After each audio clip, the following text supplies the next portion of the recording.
जय सनातन मित्रों, किसी भी चुनाव में जातिवाद, कास्टिज्म, परिवारवाद, नेपोटिज्म का बहुत बोलबाला होता है तथा जो नेपोटिज्म है वह चलचित्र जगत, बॉलीवुड एवं न्यायपालिका, जुडिशरी में भी देखने को मिलती है।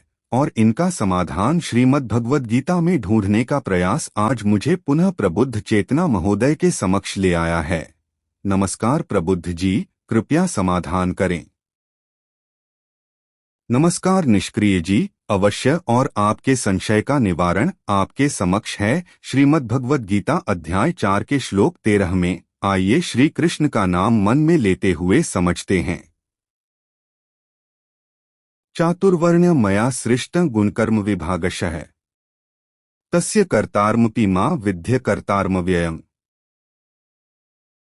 शब्दार्थ: चातुर्वर्ण्यम, 4 वर्गों का, मानवीय समूहों का, मया सृष्टम, मेरे द्वारा रचा हुआ, गुणकर्म विभागशः, गुणों और कर्मों के आधार परस्य कर्तारम अपि माम, उसका कर्ता मैं हूँ, विद्धि अकर्तारम, परंतु मैं वास्तव में अकर्म हूँ, कर्मों से परे।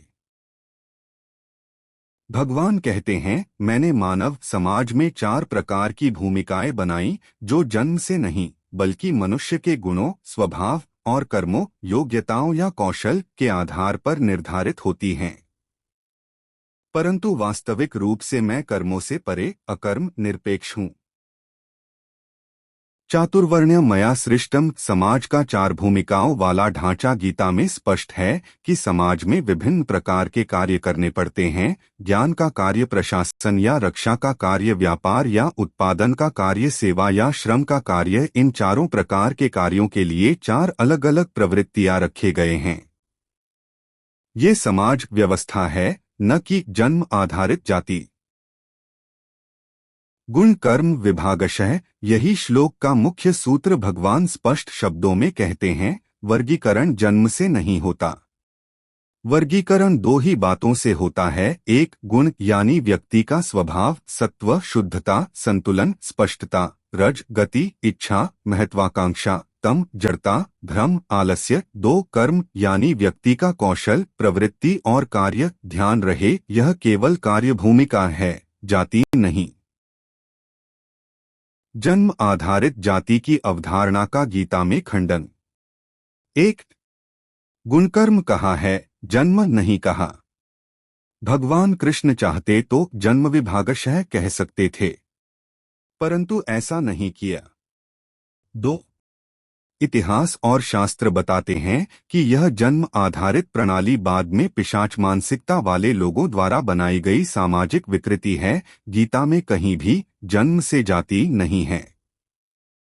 श्यामंतक मणि के समय कृष्ण सुत नाई जाति के साथ भोजन करते हैं। वाल्मीकि रामायण रचिता एक समय हिंसा में लिप्त थे, फिर भी मुनि बने। व्यास, विश्वामित्र, अगस्त्य, सभी का जन्म सामाजिक जातियों से परे। कृष्ण स्वयं यादव, जिन्हें कुछ निंदक क्षत्रिय नहीं मानते थे, फिर भी गीता के श्रेष्ठतम ज्ञानदाता वही हैं। 3, कर्म और क्षमता बदल सकती है, इसलिए व्यक्ति का वर्ण बदल सकता है। गीता में वर्ण स्थिर नहीं है। यह जीवन का फिलॉसॉफिकल HR डिवीजन है। उदाहरण, यदि कोई अध्यापक ब्राह्मण गुण सेना में जाता है तो वह क्षत्रिय गुण का प्रदर्शन करता है। अगर कोई मजदूर व्यापार सीख ले तो वह वैश्य कर्म करता है। तस्य कर्तारम अपि मां विद्य कर्तारम, यहाँ भगवान कहते हैं, मैंने यह व्यवस्था बनाई, लेकिन मैं कर्मों से जुड़ा नहीं हूँ। मैं किसी को ब्राह्मण नहीं बनाता, न किसी को शूद्र।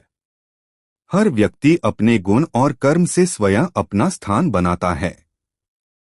जाति को जन्म से जोड़ने वाले लोग गीता विरोधी हैं। जो लोग कहते हैं जन्म से ब्राह्मण, जन्म से शूद्र, वह लोग गीता के सीधे सीधे विपरीत बात कर रहे हैं। गीता का वाक्य है, गुणकर्म आधारित वर्ण, जन्म आधारित जाति सामाजिक भ्रांति। जो लोग जन्म जाति की बात करें वे धर्मग्रंथ विरोधी हैं। ऐसे लोगों को आप निश्चिंत होकर साइड लाइन कर दीजिए, क्योंकि वे गीता के ज्ञान को नहीं, बस अज्ञान को पकड़े हुए हैं। श्लोक से मिलने वाला मुख्य संदेश। एक जन्म नहीं, योग्यता मायने रखती है। किसी का परिवार उसके भविष्य का निर्णय नहीं करता। आप किस घर में पैदा हुए, यह आपकी पहचान नहीं है। आप क्या कर सकते हैं, यही असली पहचान है। दो परिश्रम और कर्म ही वर्ग बनाते हैं। तुम्हें क्या पसंद है? तुम किसमें अच्छे हो, यही तय करेगा कि तुम जीवन में क्या बनोगे। तीन, किसी को नीचा या ऊंचा नहीं कहा जा सकता। गीता खुद कहती है, कोई वर्ण भूमिका छोटा नहीं है। हर भूमिका समाज के लिए आवश्यक है। जो व्यक्ति जन्म को आधार बनाकर किसी को नीचा दिखाए, वह गीता, धर्म और मानवता तीनों के विरुद्ध है। बहुत आभार आपका प्रबुद्ध जी, धन्यवाद।